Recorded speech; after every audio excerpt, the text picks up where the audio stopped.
beautiful people, or hello, I should say, because I don't know that you're listening in the morning, as usual. Bobby the Awesome here. Welcome to 321 No Kiddin. Happy to be joining you this fine Wednesday, September 16th day. I am running super late. I usually like to have my conversation with you a little bit earlier in the day, but it's just one of those days, guys. So I'm obviously running behind. I chose to sleep until the alarm went off at 7 and I shut it off, and I got back up at 5 of 8 and I had a meeting at 8. So it's that kind of a morning, which is funny because as I peruse this reading today, you'll, oh, wait a minute. Am I messing things up? Okay. I guess I don't even know how to read the date. Okay. Anyway, I'm a hot mess this morning. It seems. So luckily I can laugh at myself about that. All right. September 16th.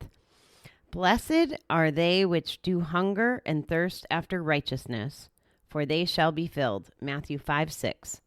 A common characteristic of early recovery is impatience. We've lived in misery and chaos for so long that it's hard to wait for our lives to change. And we are spiritually and morally bankrupt. We have no reserves of patience to draw on.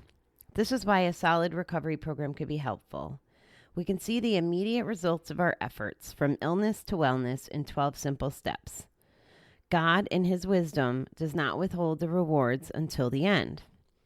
Every step of the way, he is with us, encouraging our efforts and lifting our spirits. He celebrates our joy and confronts us in sadness. We find we can turn our will and lives over to him with trust. And with this first act of surrender, we find a new life filled with tolerance, kindness, and love. Today I pray that you will always allow me to see the amazing greatness of your power in my life. Thank you and your many blessings. I shouldn't be surprised, as much as this book talks about higher power and God, that it's a God reading, but the call that I took at 8 is a group of just freaking phenomenal women, and we're writing a book together. And the last few sessions, instead of writing, we've kind of just chatted. I mean, we could probably chat all day. There's so many similarities amongst us, but then we're all unique in our own way, and it's really just it's a beautiful combination. And one of the girls this morning shared something that I'm going to share with you. Essentially, she was working on a project with someone for a few weeks, and I will share with you the core of this group, because I know you won't judge me, and if you're judging me, that's okay. The core of this group, the way we got connected was all because we believe in like law of attraction. And although I'm not an expert by any means, I still have a lot to learn about Abraham Hicks. And, you know, I think of it as part of my spirituality, kind of part of what I'm opening myself up to learn about. But the faith in these practices and this idea is kind of what's given me some of my calmness. Although I don't feel super calm this week as I'm trying to get 8 million gazillion things done. Anyway, this lady was working on a project with someone else, and she had posted something on her Facebook that referenced Abraham Hicks. And she read us this email. So the lady decides to bail on the project and says, oh, you know, like, our times aren't lining up or whatever. She made some excuse, which didn't make a lot of sense to my friend in the group. So she said, well, you know, what's going on? Can you share with me, you know, why you're basically abandoning the project? Did I do something to, you know, hurt your feeling? It looks like, what is it? Well, the other person took this as an opportunity to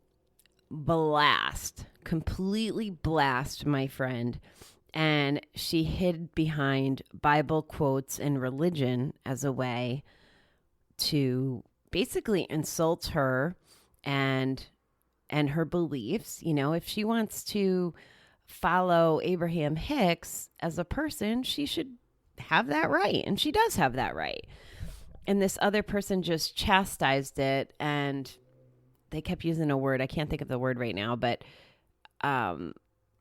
this is evidently a thing, right? And that was one of the things I struggled with religion for a long time, was this black and white stuff, especially as someone who has a lot of gay friends. I have friends that have gone through the change, from actually both of them went from male to female, and being close enough, like these are people, right? They're not anything more than just another person like you or me with just a different situation.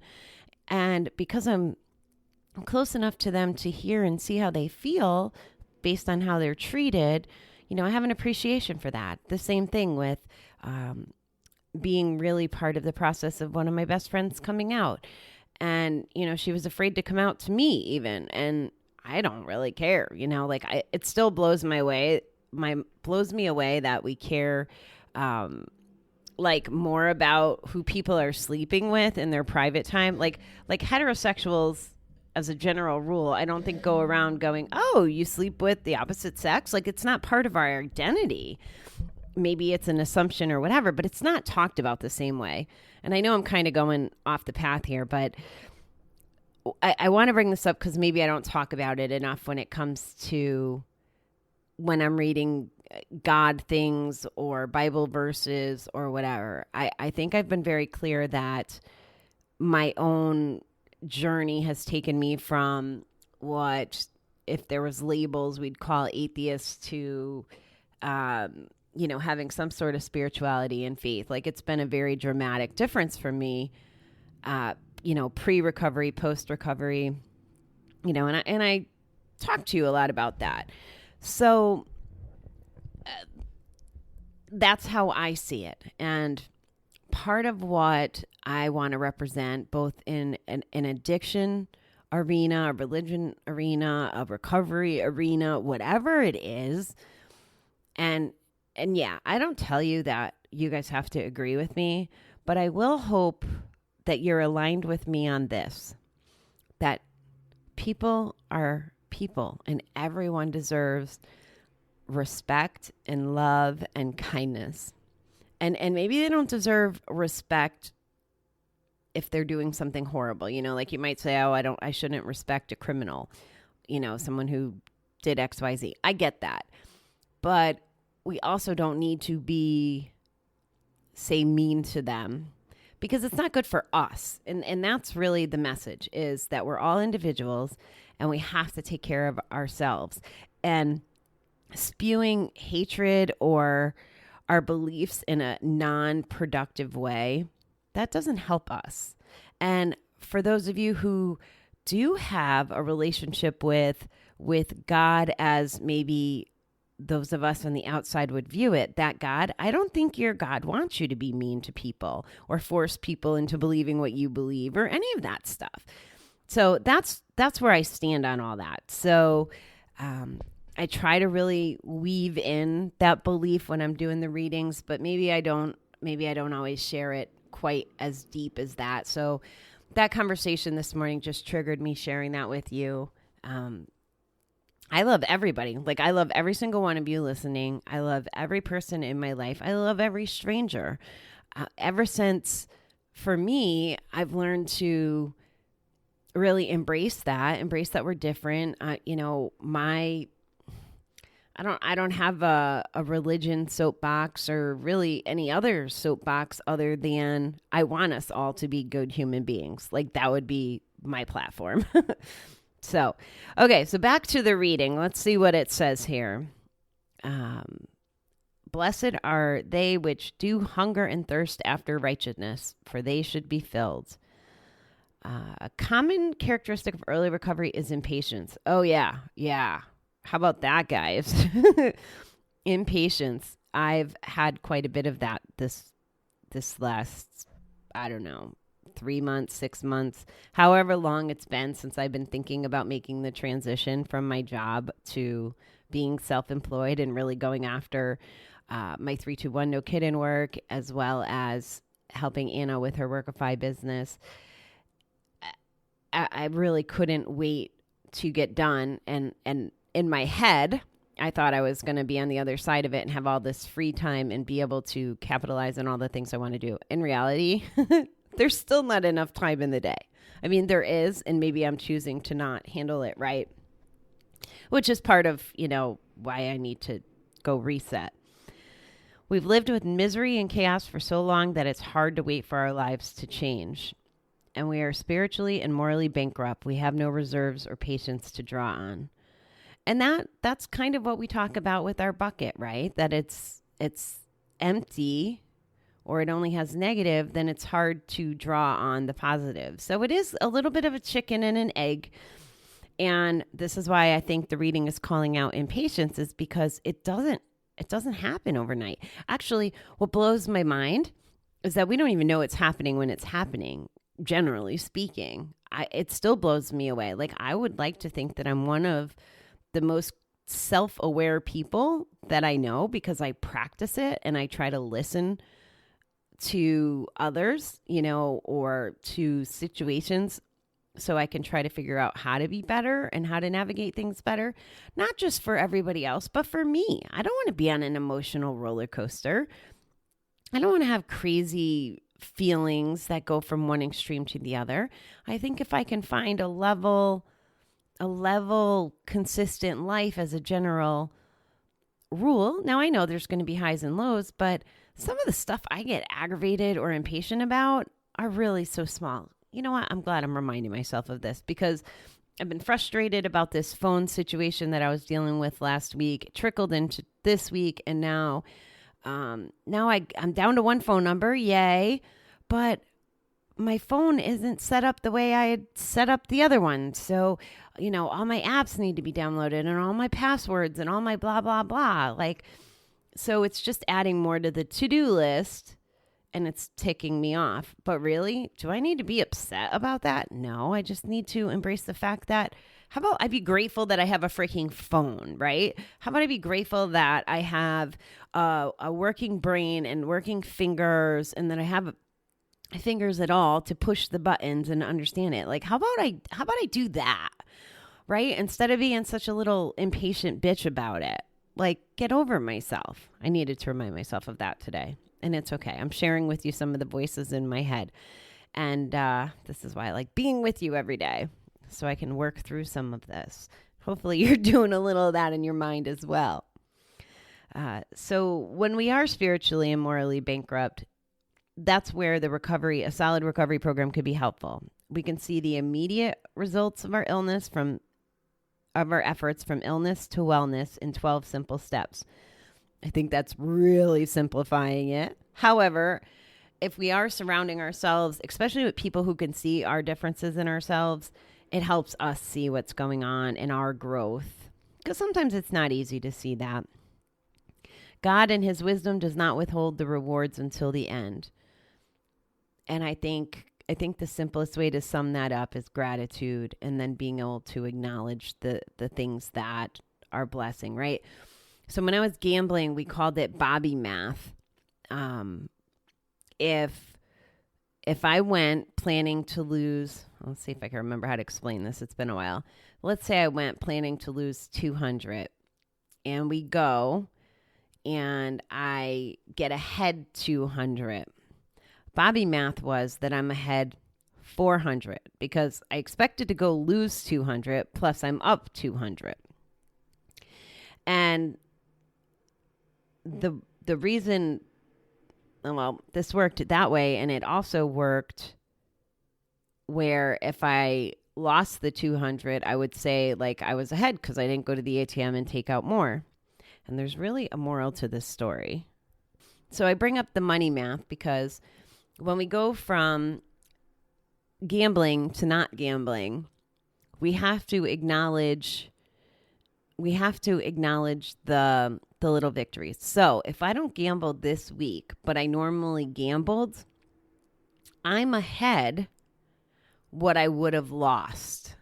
That's why I was trying to explain Bobby math. It sounds a little corrupt. And over time, it was definitely a manipulation tool to use on my husband, like, and to justify my gambling. I'm not saying use it that way. I'm trying to say if you need to use that math to recognize the harm you would have done, I guess, if you were still gambling this week instead of not gambling. Those are the little victories. That's what I'm trying to explain on how to see them. If we frame it as I didn't gamble for the last 48 hours or I didn't gamble this week, oh, it's no big deal.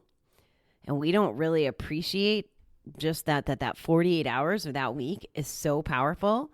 And like I said, we might have lost another $5,000, $10,000, $100, whatever that is. I mean, it's not really numbers. And I really do try to be mindful of not talking about specific numbers, but I think you get that it's not about being pompous about numbers. It's just about explaining them to prove a point.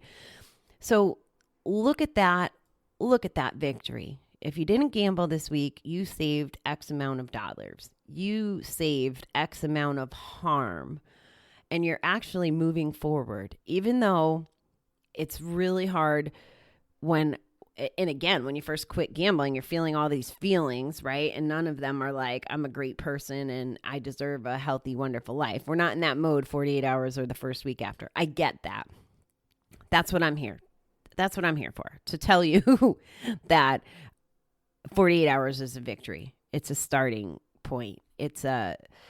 It's one of those little nuggets that this says God does not withhold the rewards. 48 hours is a reward. A week is a reward.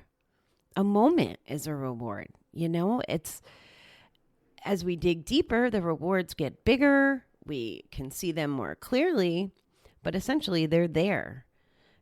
It says every step of the way, he's with us, encouraging our efforts and lifting our spirits. He celebrates our joy and comforts us in our sadness. We find we can turn our will and lives over to him with trust.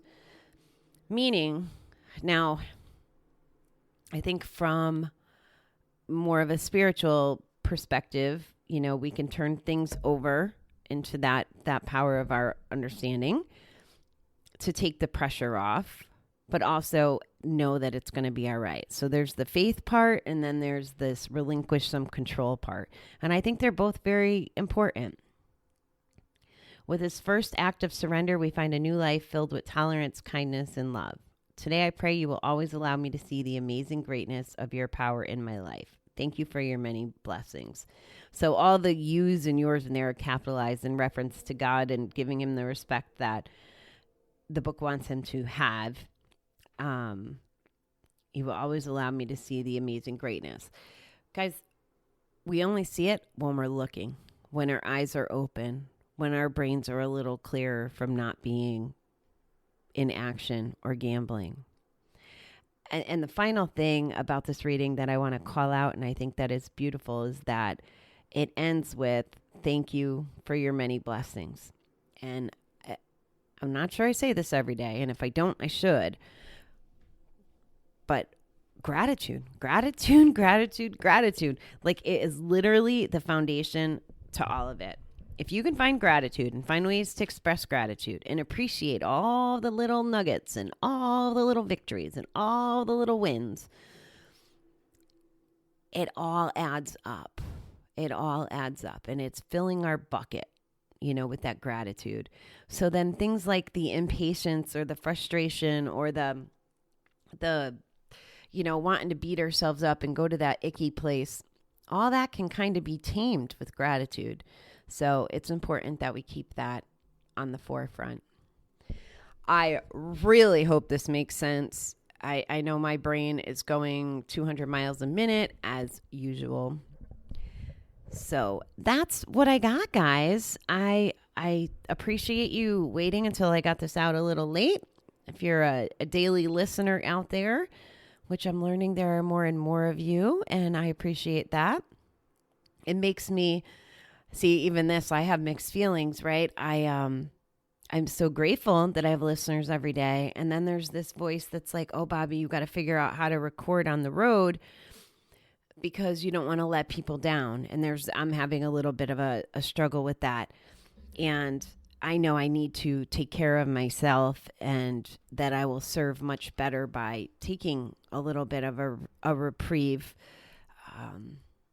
So I gotta find the balance with that and come to terms with that, and it'll be okay. I know whatever happens, it'll be okay. So that's it, folks. Have a wonderful Wednesday, and I